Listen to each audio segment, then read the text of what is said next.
Okay, so we're going to get started. So welcome to the session on the politics of obligation, 18th and 20th century France. Seeing Natalie Davis here, immediately we wanted to say 16th century France, but it is 18th and 20th century France.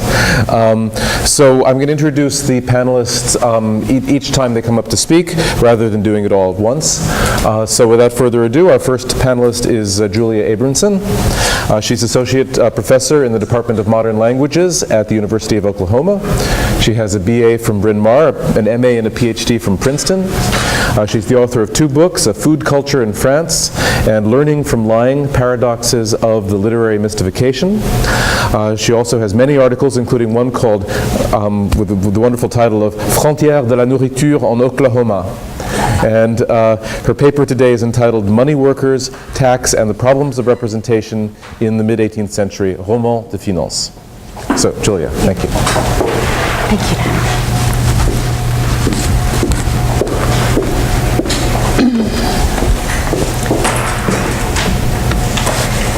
Thank you very much for your introduction.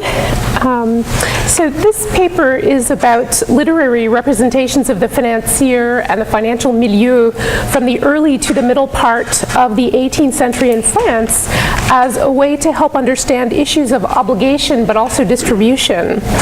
And I should say right off that I'm not talking about the much better known strain of anti-financier literature. I have had more than one colleague say to me, "Oh God, are you going to talk about Turcaret again?" But in fact, I'm not going to do that. So in view of the disproportionate amount of attention that's been given to anti-financier literature, which takes the form of caricature and critique, I'm interested in doing something different, in establishing a genealogy of the financial theme in its neutral to positive aspect during the height of court capitalism or traditional state finance. Now, I hardly need to tell this audience that finance and the financial milieu were deeply embedded in the structure of the state and the society and the culture that produced a rich literature, any number of memoirs, and so on. Yet I repeat this fact because I think that this area of positive commentary about finance has really been overlooked and underestimated for its interactions with cultural production. But taking into account as well the fact that this early to middle 18th century culture was profoundly social and the society deeply networked, so strongly marked by all kinds of form of obligation and reciprocal exchange. I think this subject bears coming back to. And of course the exchanges that I'm particularly interested in are those among the court, among financiers, and among philosophes, other writers, and artists. And of course Exhibit A for this phenomenon of interconnection would surely be Jeanne-Antoinette Poisson, the daughter and wife of financiers in the Lenormand clan, and the protégée and goddaughter of Jean-Paris de Marmontel, who with his 3 brothers became the financial machine behind the army and the throne of Louis XV through the 1750s. Of course, in 1745, she was named the Marquise de Pompadour and installed at Versailles as Mistress of France, and from there she wielded influence in finance and politics, but also as a patron of the arts and culture. And more than one historian has, of course, noted that the real Queen of France at this point was the wife of a general tax farmer, and that's an important thing to remember. And it's also quite instructive to look at the wonderful pastels that were produced by Maurice Contin de la Tour during the 1740s and the 1750s. He was the official portraitist to Louis XV, and so you have these wonderful portraits of Louis XV, of the Queen, of the Dauphin, a commissioned colossal, very large-scale portrait of Madame de Pompadour.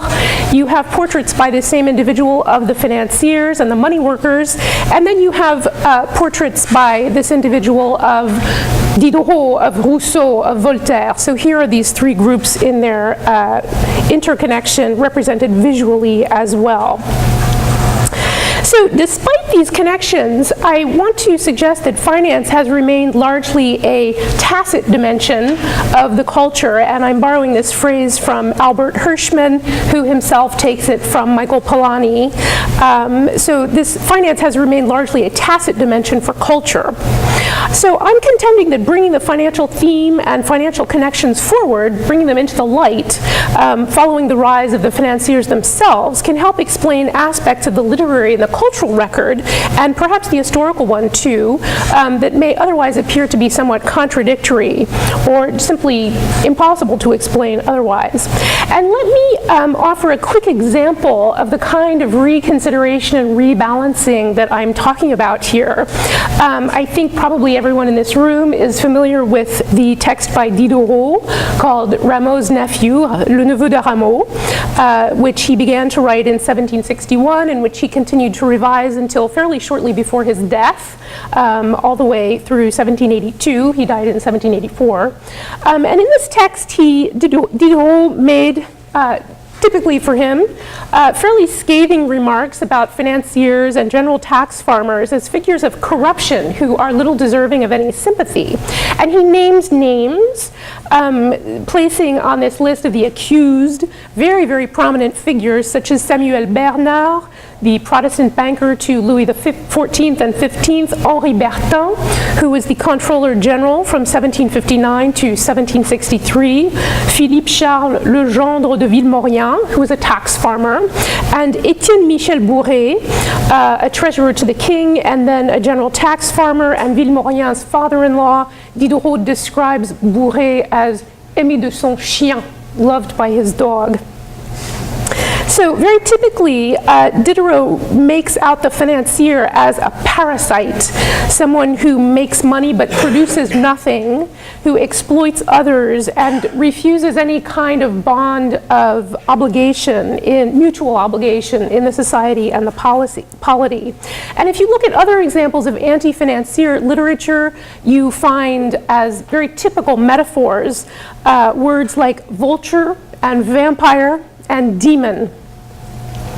Now, although these passages that Diderot wrote are relatively well known today among scholars of the 18th century, I want to point out that this text was in fact hardly seen during the 18th century. It was published posthumously. There was no print version in French until 1821. So this is now a kind of famous example of anti-financier literature, but it was not part of any broadly shared 18th century French cultural experience. So this kind of reading has tended to obscure the fact that there were other texts in place in which money workers, I'm calling them money workers, were the object of widely shared desire and emulation, and the subject of, in fact, an admiring discourse that began to emerge at least as early as the late 17th century, and that took on a much sharper definition by the 1720s. And I would like to point out that this trend of neutral to admiring rhetoric extended to the financier, but also to the tax farmer, who was the target of special ire among anti-financier writers such as Diderot, but also including Mirabeau, whose Théorie de l'impôt, for example, of 1760, argued for the dissolution of the tax farms. So this rhetorical recuperation of tax farmers is worthy of note. Now, I introduced the neologism money worker in my talk title. This is obviously not a historical term, and I find this term useful for a couple of reasons. I patterned it after the word sex worker, which was introduced in the 1980s in American discourse, feminist discourse about prostitution, as a way of doing two things. One is making clear that general association with money for any historical role that was associated with finance, but also to open up a perspective for analysis that recognizes the forms of stigma, both historical but also modern, that attach to money work. So I'll sometimes be using the term money worker with the aim to encourage a more nuanced view of the cultural record, the literary historical record. And so now for a few examples, now to try to begin to establish this genealogy of representations of finance and the financier. In 1688, Jean de la Bruyère published an early model for this double vision, this admiring but also critical vision of the money worker that would take on even sharper definition in the next decades. And La Bruyère himself, of course, had a financial connection. He was a lawyer, a courtier at Versailles, and at Chantilly, a preceptor of the Duc de Bourbon. And his study Les Caractères, published in 1688, anatomized social types and situations in the moralist tradition. In 1673, with money that he inherited from an uncle, La Bruyère purchased for himself at Caen a treasury office that conferred noble standing. And in this chapter that he has in Les Caractères on the goods of fortune, he emphasized the social undecidability of the figure of the financier, but implicitly he has this kind of classical efficiency in his writing, but he nonetheless manages to imply a decision, to orient the reader toward a judgment. He writes that noble courtiers often dismiss the financier as a bourgeois if he's unsuccessful, but the courtier will marry his own son to the daughter of a successful financier. And so, by implication, La Bruyère implies that this sort of interesting and ironic bit here is this social crossing, the chiasmos, where ostensible opposites intersect. You have the poor but honorable grandee, and at the same time you have this fact that the grandee has fallen from prominence, and he's suddenly less, he's of less account than the financier who is on the rise, socially speaking. And La Bruyère writes that as we observe this mixing of the social order, we feel all the passions. We start with disdain, but we end with respect and compassion. And in this kind of ironic, very compressed formula, La Bruyère seems to suggest that if we were smart, like the financiers, we might just skip the disdain and move right on to the respect and the compassion for these individuals. And so La Bruyère's portrait is interesting because it signals how this figure is evolving and how public opinion is changing.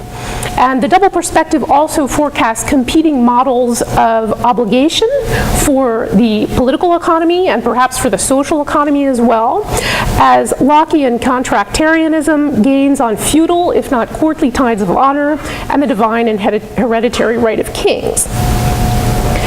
So again, in the interest of establishing a new sense of the literary tradition, to contrast with the passage from Diderot that I cited earlier, we can look at a couple of passages from works that were published during the 18th century by Charles Pinot Duclos. They were not only published at mid-century, but they went through 11 editions each in the author's lifetime and were published subsequently, which suggests that they were fairly popular and widely read. And so the opinions in them achieved a wide, reached a wide audience. Duclos was the novelist, critic, member of the Academy and royal historiographer who was also a protégé of Madame de Pompadour.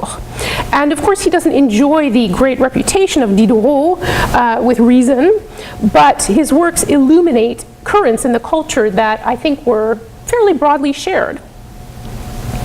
So there is a memoir novel called The Confessions of Count something or other, we don't know his name, and this novel which was published in 1741, features a debauched noble who reforms by moving into money work, which turns out to be moral and even hygienic. And there's a little quotation here. The Count, the character of the Count says, "To take a radical cure from his old ways, I resolved to live for a time in finance, and this remedy worked for me." And so it turns out that to be a financier, you have to work hard, you have to apply yourself, and you have to live a clean life. And these are the new habits which this formerly debauched individual takes on at the turning point of his stories. And he says other very complimentary things about the domain of finance. He writes that finance is absolutely necessary to a state, and it's a profession whose dignity or baseness depends uniquely on the way it's practiced. And so Duclos, in other words, explicitly takes on, in the context of this novel, the issue of public perception, and he relativizes views of the financier and suggests that anti-financier sentiment is in fact a historical anachronism. And if there are financiers who are corrupt or deserving of criticism, it's not because they are financiers, but simply because they are human, and humans sometimes have foibles. So a decade later, in a work published in 1751 that was a series of essays, The Consideration of Customs of Our Time, he's got a chapter on les gens de fortune, people of fortune. And his book title, like his chapter title, echo La Bruyère, so this is going to be a social commentary. And he goes at the financial theme from a slightly different tack. This time he takes on anti-financier sentiment in a different way, and he gives a kind of psychological discussion of anti-financier sentiment. He writes that those who criticize money workers do that without any cause, and it's a case of desire pursuing display. C'est l'envie qui poursuit le faste. So what do you glean from this? He seems to suggest that we all want to get ahead, or at least to stay afloat. And he writes, do we want the right to disdain the wealthy? Let us begin by disdaining wealth. Let us change our customs. So the message here is that the redefinition of social status and honor through wealth is in fact a done deal. And Duclos then asks, what constitutes virtue in a money-based social and political economy? And where does obligation lie? Okay.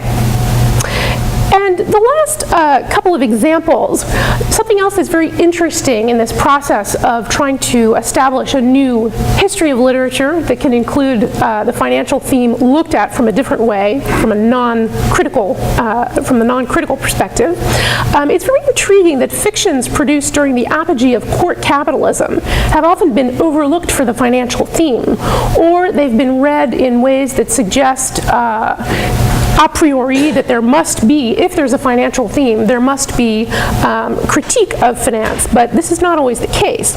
Here's one example. In the unfinished novel, Le Paysan Parvenu, The Parvenu Peasant, by Pierre Carlet de Marivaux, that was published in parts during 1734 and 1735. This has been very insightfully analyzed as a meditation about social ascension, and literary scholars regard this novel as a kind of canonical, early Enlightenment novelistic experiment with social realism. And Marivaux himself also had connections in finance. His father directed the mint at Riom, and Marivaux himself invested in the law scheme and sustained great losses. And then he later got a pension from the tax farmer Helvétius, who was his friend. Now, the protagonist, Jacob, leaves the Champagne and goes to Paris to try to make his way in the city. And where does he do that? Well, in the financial sector. And he's got before him this idea of Versailles, meaning the king's treasury. He meets a benefactor who is dans les affaires, which means in the financial affairs of the king, who offers him a job. Jacob refuses this job, which kind of demonstrates his humanity, because there's sort of a dubious job. And so the suggestion through all these hints is that there are types of financiers who are very different than the craven types. Now, the text breaks off. I mentioned that the novel was unfinished, but it has already, interestingly, portrayed finance as a relatively open field that allows for the exercise of virtue. It's also humanized the financier relative to older and negative types. And in this text, la finance and its synonyms or metonyms, les affaires, Versailles, they abbreviate wealth and influence, and they point to the possibility of transcending social origins and productively transforming into a person of consequence. And where Marivaux had abandoned his character Jacob, leaving his novel unfinished, before the character could rise through the ranks in money work, this unfinished novel, in fact, was finished several years later in 1756 by someone else whose identity is unknown. I have not been able to verify who the author of this apocryphal ending to Le Paysan Parvenu is. This now finished version of Marivaux's text appeared with an imprint from The Hague, and this is a very interesting set of chapters. All the sort of psychological aspects of the character are compressed, and what you see is a financial professional at work. You see a money worker doing his job. So this unknown author sees Jacob through a major career in finance. He marries the widow of a marquis, who's also the daughter of a financier. He invests in an administrative post with hereditary privileges in the tax farm, and he further assures his position by annexing a professional clan that includes other financiers, including the families of his daughter-in-law and his nephew. So this apocryphal Jacob is all business, but the thing that is important to note here is that it is money work that has transformed this nobody, this peasant, into a benefactor and a financial dynast and a notable steward of both family and monarch. And the values that are expressed in this apocryphal ending, which are perhaps a little bit different from those expressed by Marivaux in his early chapters, are important to note as well. The text easily combines the promotion of aristocratic and elite values with a kind of cheerful disregard for the lowly origins of the protagonist to create what I think of as a kind of fantasy about getting rich and living the good life in the general tax farm. And so as a last textual example for today, and then I'll have a couple of little concluding remarks, I would like to look for a second at a novel which appeared in 1755 and which is in fact called Le Financier, the Financier. This was authored by Charles de Fieux, Chevalier de Mouilly, who effects a full moral recuperation of the money worker and then traces the consequence of this transformation. Now, the main character is named dalhiku, and in this name you can hear argent and cour. He's a tax farmer, and he is a character who comes off as honorable, enlightened, sensible, industrious, generous, within a society that is in fact still feudal. Privilege is aristocratic, and charity is the available response to poverty and social ills.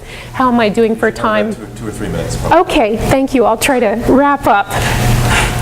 And I think what's interesting here is the way that his activities are portrayed. You don't actually see him doing work. You don't see the word tax anywhere in this novel, but you see him taking his riches and putting them into a kind of gift economy that's set up as a parallel economy to the one that he works for.